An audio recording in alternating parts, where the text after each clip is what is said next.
আসসালামু আলাইকুম। আমার আজকের রেসিপি আঙ্গুর থেকে কিশমিশ বানানো।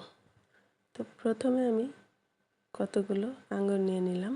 এখান থেকে যেগুলো পচে গেছে ওগুলো আলাদা করে বেছে নেব এরকম, আর যেগুলো একদম ফ্রেশ সেগুলো নিয়ে নেব।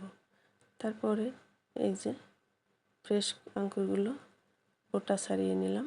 এখন পরিষ্কার পানি দিয়ে ভালো করে ধুয়ে নেব।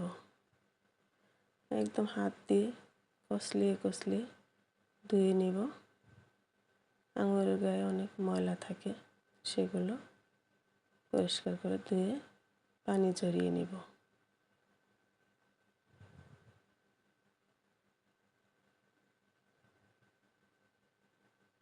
এই যে এখানেও কিছু পচে যাওয়া আঙুর পেয়েছি, এগুলোকেও বাদ দিয়ে দিতে হবে। এই তো পানি ঝরানো হয়ে গেছে।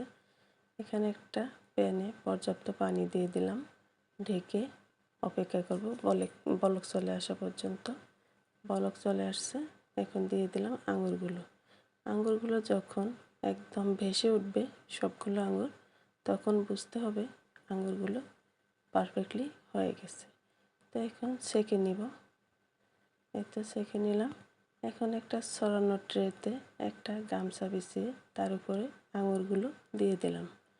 যদি পানি থেকে থাকে গামছায় চুপ করে নেবে। তারপরে রোদে শুকিয়ে নিতে হবে।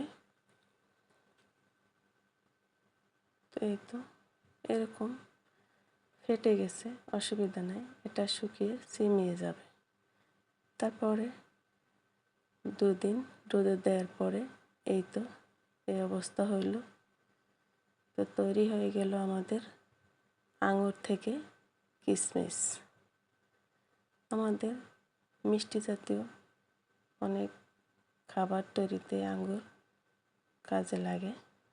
তো দেখলেন তো কত সহজে তৈরি করে নেওয়া যায় আঙুর থেকে কিশমিশ।